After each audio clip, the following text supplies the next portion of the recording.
C শব্দটা ব্যবহৃত হয় 30, বাংলায় 30, ইংরেজিতে 30।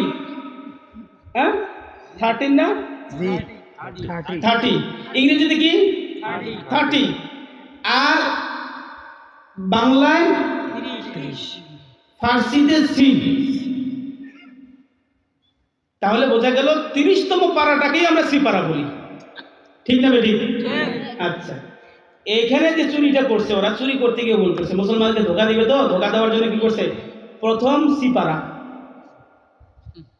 আরে বাইবেলের কোথাও লেখা নাই সি পারা, ওরা এখানে সি পারা ঢুকাই দিছে। কেন ঢুকাই দিছে? আরে এই মুসলমানরা তো সি পারা শুনলেন পাগলা হয়ে যায়, এটা সি পারা। এটা এখানে লেখছে প্রথম সি পারা, দ্বিতীয় সি পারা, তৃতীয় সি পারা, চতুর্থ সি পারা, এভাবে 26 সি পারা। আরে সবগুলোর যদি 30তম অংশ হয়, 1তম অংশ গেল কই, 2তম অংশ গেল কই, 3তম অংশ গেল কই, 29তম অংশ গেল কই? সি পারা মানে 30 পারা না? এখানে বলছে প্রথম সি পারা, প্রথম 30, তাহলে প্রথম 29 গেল কই? মানে এই সি শব্দটা ঢোকাইছে, সি পারা ঢোকাইছে ঠিকই, কিন্তু এটার অর্থটা কি ওরা জানে না।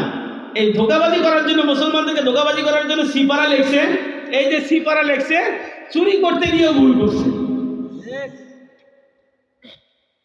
তার মানে মুসলমানদেরকে ধোকা দেওয়ার জন্য এই কাজটা করছে। এখানে লেখছে কি, লেখক হযরত মতি।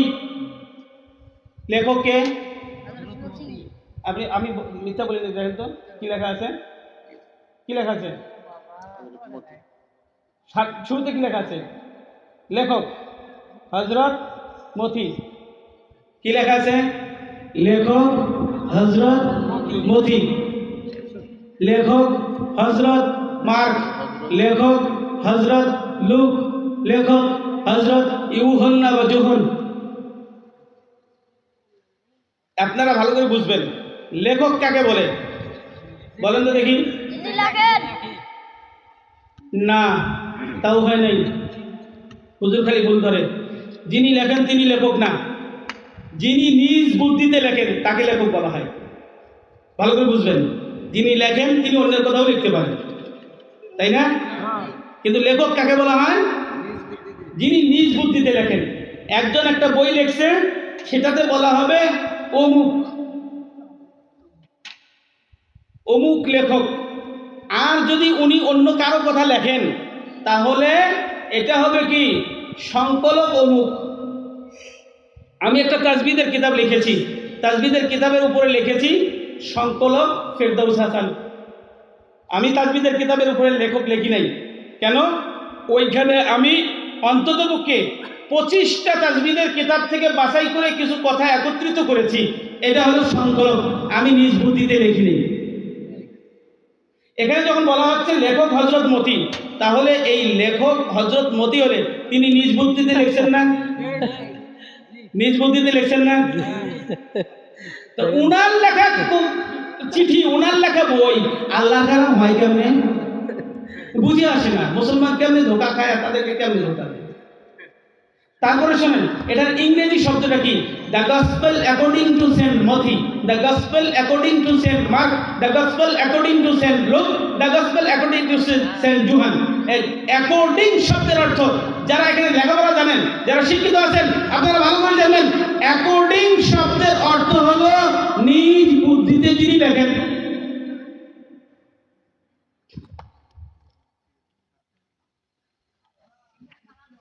এইটা পাইলাম কোথায় জানেন? এইটা পাইলাম, আমরা গেলাম গুরুঙ্গামারির হাসানের চর। কিসের চর? হাসানের চর। গিয়ে দেখি ওখানে তাঁত শিল্প কারখানা, গিয়ে দেখি ওখানে আইন সহায়তা কেন্দ্র, গিয়ে দেখি ওখানে সোলার ভিলেজ, মিশন স্কুল। ওখানে পাইলাম আমরা ওদের মিশন স্কুলের বারান্দার মধ্যে মাটিতে এই চিহ্নটা। কোন জায়গা? একই জিনিস পাইলাম আমরা ঘুঘুমারির চরে, রৌমারির একটা এলাকা ঘুঘুমারির চর, ওইখানে পাইলাম। ঘুঘুমারির চরের পাশে এই শামসু মিয়ারে চেনে, কিন্তু এই রেজাল ভাই সেদিন কইল, কে মাহজা সাহেব কই, রাকিব সাহেব কইল না যে শামসু মিয়ারে চেনে ভালো করে। শামসু মিয়ারের পিছনে মানুষ বাঁধছে, শোলমারির লোকজন এইরকম করে দড়ি দিয়ে বাঁধছে। কেন বাঁধছে জানেন? ওর বাড়ি হলো উলিপুরের বুড়াগুড়িতে, উলিপুরের বুড়াগুড়ি ইউনিয়নে। ও এখানে একটা বউ বাচ্চা আছে, কিন্তু এই বউ বাচ্চারে রাইখা রৌমারিতে গিয়া শোলমারিতে গিয়া আরেকটা বিয়ে করছে। ওখানে নিজের বউ বাচ্চা আছে, গোপন রাখছে, রাইখা ওখানে বিয়ে করছে।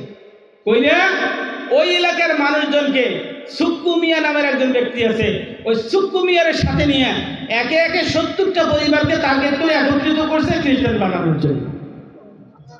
নাউজুবিল্লাহ বলেন। কয়টা পরিবার? 70টা পরিবার। আমি দেখাই আপনাদেরকে, ওদের জানিয়ে দিন। দেখা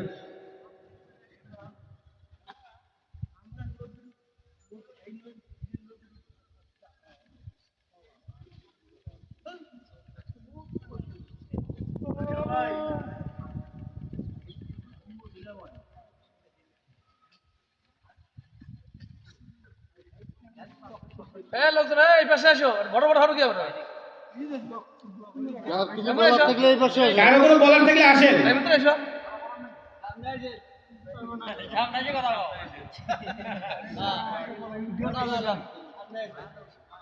কারো যদি কিছু বলার থেকে আসেন, তাহলে বাইরে থেকে কথা কইেন না ভাই, আমরা বুঝবো যে আপনি ওদের কথা কইতেছেন। ভুল বুঝাবুঝি হবে, তাই না? ভুল বুঝাবুঝি দরকার নেই। যত প্রশ্ন আছে দরকার বা চিঠি লিখতে লিখতে প্রশ্ন ফালান, এলে কার কার প্রশ্ন আছে ফালান, সমস্যা নেই।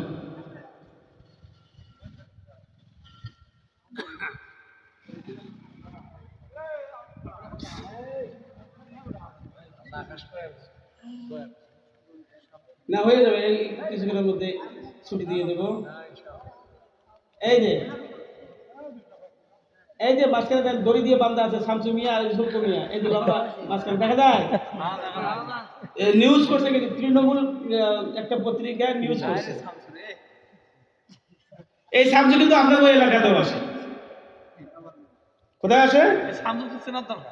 হ্যাঁ,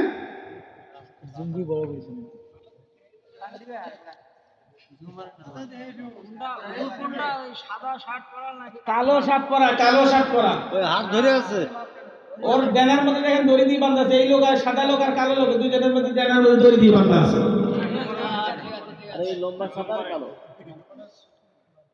কুড়িগ্রামে অর্থের প্রলোভনে ধর্মান্তরিতের অভিযোগ আটক 2। বলেন এটা কি আমি বানাইছি না পত্রিকা দিছে?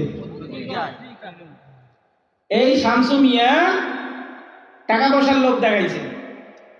চাউল দিবে, গরু দিবে, ছাগল দিবে, হাঁস দিবে, মুরগি দিবে, ডিম দিবে, লাউ গাছ কেমনে কাটতে হয় তা শিখাবে। মাঝে মধ্যে মহিলাদেরকে কিন্তু নিয়ে যায়, বিভিন্ন জায়গায় নিয়ে যায়, শেখানোর চেষ্টা করে। আরে মিয়া, আমার দাদিরা মা চাচিরা কি কোনোদিন লাউ গাড়ে খায় নাই? তোমার এখন এই মুহূর্তে বউরে নিয়ে লাউ গাড়া শিখানো লাগবে? এই লাউ গাড়া শিখানোর মূল উদ্দেশ্য না, মূল উদ্দেশ্য হলো তার ব্লাউজের পেটিকোট খোলা। এই ষড়যন্ত্র চলছে মুসলমানদেরকে নিয়ে। লাউ গাড়া শিখাবে, মুরগি দিবে, লোভ দেখায় মানুষকে খ্রিস্টান বানায়। মানুষ অভাবের তাড়নায় খ্রিস্টান হয়। তুমি মুসলমান হলে তোমার ক্ষুধার জ্বালায় তুমি চটপট চটপট করতে করতে মারা যাবে, তুমি কালেমা পড়ে মারা যাবে, খ্রিস্টান হয়ে যাবে। আমার পেটে ভাত নাই, ভাত ছিল না তখন কই ছিলেন হুজুর? পেটে ভাত ছিল না, কাপড় ছিল না, তখন কই ছিলেন? আরে কাপড় ছিল না, পেটে ভাত ছিল না, এটা তো আল্লাহ কোরআনে কইছে। এ আমার বান্দা, তোমারে ক্ষুধা আর কিছু ভয় রোগ শোক দিয়ে পরীক্ষা করবো, তুমি আমার কাছে থাকো না না থাকো। এই পরীক্ষায় তো তুমি ফেল করছো, আর তুমি তো আমি সঠিক মুসলমান, তুমি তো পরীক্ষায় ফেল করছো। আল্লাহ কইছে যে তোরে ক্ষুধা দিয়ে ভয় দেখাবো, ক্ষুধা দিয়ে পরীক্ষা করবো, ভয় দেখায় পরীক্ষা করবো। আর আপনি বলতেছেন হুজুর আমার ক্ষুধার সময় আপনি ছিলেন কই? আরে ক্ষুধার সময় যদি আল্লাহ দিত সবাই দড়ি বানায় পরীক্ষা করবে। আল্লাহ কাউকে দিয়ে পরীক্ষা করেন, কাউকে না দিয়ে। এই শামসু মিয়ার কাহিনী বলতেছিলাম। যখন আমরা গেলাম শামসু মিয়ার এলাকায়, ওই চশলমারিতে তার শ্বশুর বাড়ি এলাকায়, হ্যাঁ ওইখানে বিয়ে করছে। বিয়ে করলে ওখানে বিয়ে করলে সে ওই বউকে সহ তার এলাকাবাসীকে সহ আস্তে আস্তে খ্রিস্টান বানানো শুরু করছে। একে একে 70টা পরিবারকে টার্গেট করছে। এর মধ্যে থেকে 14টাকে নিয়ে খ্রিস্টান বানাইছে, গাজীপুর কলেজে নিয়ে গেছে, খ্রিস্টান কলেজে গাজীপুরে নিয়ে খ্রিস্টান বানাইছে। খ্রিস্টান হয়ে আসে তারা ফিরে আসছে, আইসা তো তারা চুপচাপ মুসুর আলাপ করে, কান কথা কয়, কিন্তু একে অন্যের সাথে কান কথা কয়, এলাকা বেশি বুঝতেছি। এখন যে 70টা পরিবারকে টার্গেট করছে, এই 70টা পরিবারের মধ্যে ইমান জায়গা নিয়ে কিছু মানুষ ছিল। এরা কয় এ তো কিছু দেওয়ার কথা কয়, কার্ড, ভোটার আইডি কার্ড নিছে, এখন দেখিও আমাকে খ্রিস্টান বানাবে। গিয়া এলাকার শিক্ষিত পার্সনকে বলছে, ওখান থেকে আমাকে ফোন দিছে। ফোন দিলে আমি বলছি যে আগে ধরে শামসুমিয়ারে বাম দেন, তারপরে বিচার। এলাকাবাসী ধরে আগে ওদের বাঁধছে, পিটাইছে, পিটা পুলিশের হাতে তুলে দিচ্ছে।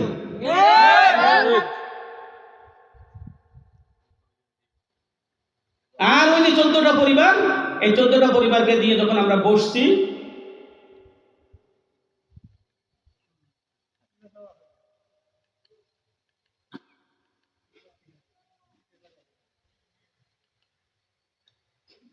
কুড়িগ্রামের রৌমারিতে 14 পরিবার ইসলাম ধর্মে প্রত্যাবর্তন, মানে ইসলাম ধর্মে ফিরে আসছে। এই যে মজলিসটা করা হয়েছে, আমাদের মজলিসটাই পেপার পত্রিকায় দিছে, আমরা যে মজলিস করেছি।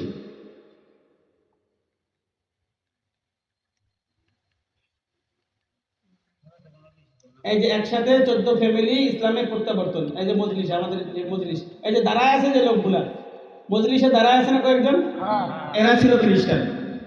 ওদেরকে যখন বুঝাইছি, সামনে যখন বুঝছে, তখন চোখের পানি ছেড়ে দিয়ে বলছে, হুজুর ওইটা খাবারের জন্য তারা আমাদেরকে খ্রিস্টান বানিয়েছে, আমরা বুঝতেও পারিনি।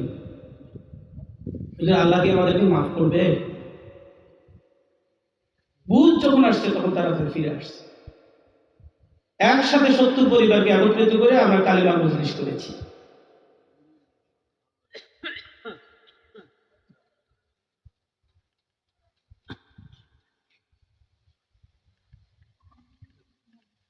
এই যে আমার সামনে যে লাল লাল কিছু দেখতেছেন, তাই না? আমি বসা আছি, আমার সামনে লাল লাল, এই 70টা পরিবার থেকে আমরা রেডিও উদ্ধার করেছি।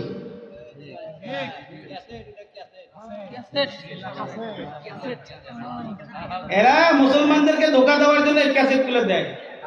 এই যে দেখছেন, গান শোনে না, এর ভিতরে মেমোরি আছে। কি কয় আমি শোনাবো এখন এখানে।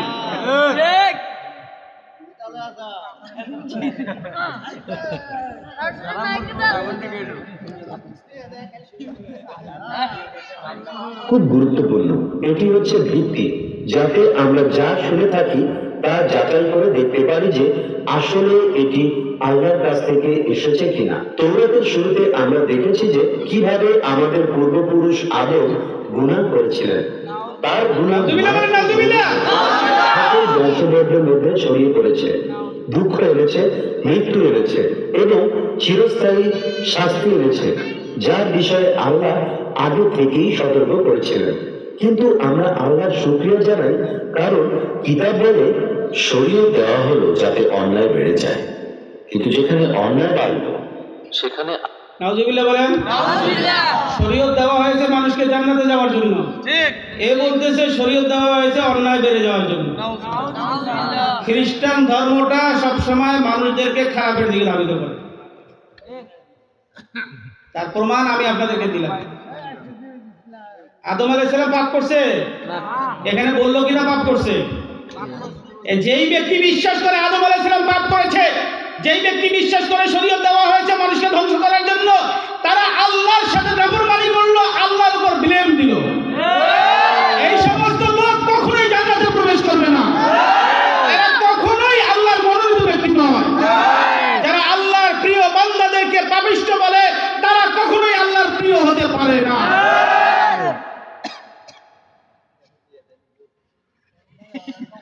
এইরকম ক্যাসেট দেয় না। এই যে আমার সামনে আছে, এখানে 57টা ক্যাসেট আছে। কয়টা? 57টা। এই 57টা ক্যাসেটের মধ্যে ব্যাটারি আছে। এ কি করে 200 টাকা করে নেয়। কয়শো টাকা করে? 200 টাকা করে নিয়ে এগুলো দেয়। আসলে 200 টাকা তো খ্রিস্টানরা দেয় নাই যে তুমি এগুলো দিয়ে 200 টাকা নিবা। খ্রিস্টানরা দিছে কিছু ক্যাসেট, যে যারা লেখাপড়া জানে না তাদেরকে ক্যাসেট দিবা, তাদের ক্যাসেট শুনে শুনে খ্রিস্টান হয়। এইখানকার যারা আছে এরা আবার এই ক্যাসেট দেওয়ার সময় ওই যে চেয়ারম্যান মেম্বার যেরকম কার্ড দেওয়ার সময় টাকা তুলে নিয়ে নেয়, এরাই কি ক্যাসেট দেওয়ার সময় টাকা তুলে নিচ্ছে। মানে ধোকাবাজি তো ধোকাবাজি, ক্যাসেট দেওয়ার সময় ধোকাবাজি করছে।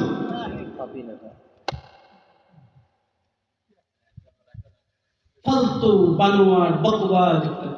আমি আরেকটা ভিডিও চিত্র দেখি।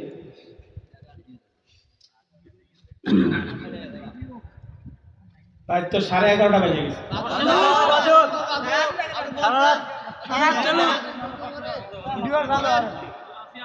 আপনাদের এই জিনিসগুলো জানার দরকার আছে কিনা? ইনশাআল্লাহ আমরা এলাকার সচেতন হবে এই বিষয়ে, ইনশাআল্লাহ দোয়া রাখি। আমি তো মনে করছি মাঠ ভাই ভরে যাবে, দেখি যে মাঠে যে মানুষগুলো আছে সব ইমানদার, মাঠে যারা আছে সব ইমানদার বিদায়। আমরা শোনেন, আপনি আক্রোশী করেন, আপনি মুসলমান কিনা? আপনি মাইজ ভান্ডারে যান, মুসলমান কিনা?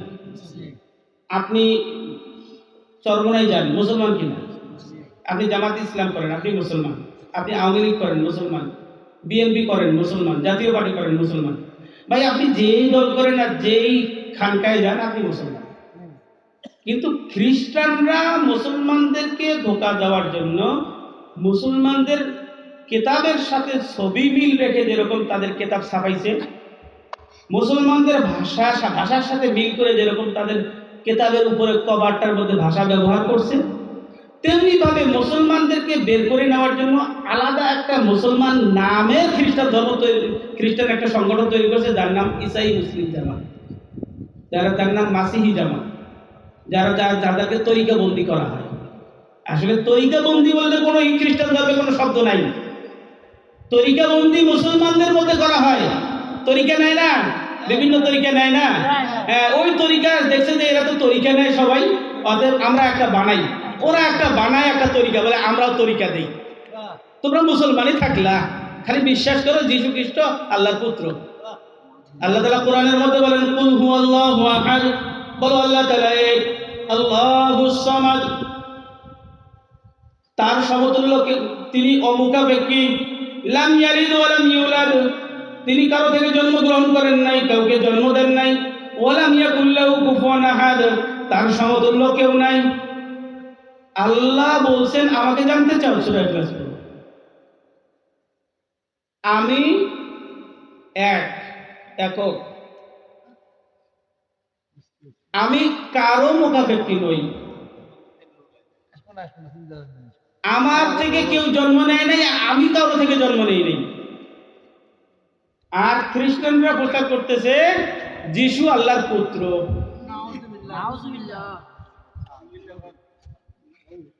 দেখেন, খ্রিস্টান ধর্মের এই প্রচার কিসে থেকে তারা করে? আদম আলাইহিস সালামকে পাপী বানানোর মাধ্যমে।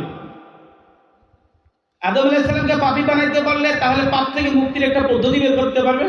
পাপ থেকে মুক্তির পদ্ধতি হলো ব্যাপটাইজম, তরিকা বন্দি। এই তরিকা বন্দির নাম করে মুসলমানদেরকে তারা খ্রিস্টান বানায়।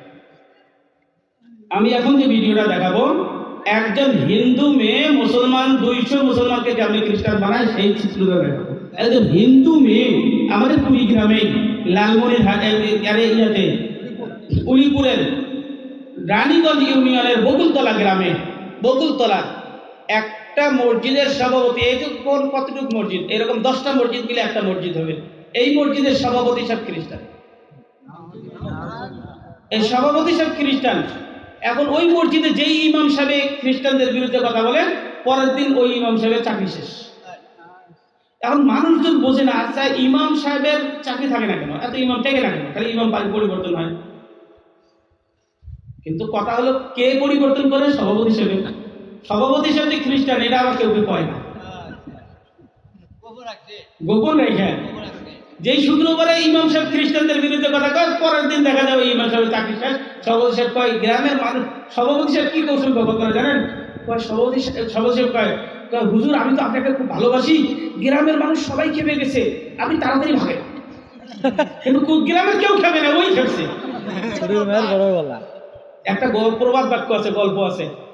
3 জন মানুষ গ্রামের বিচারক,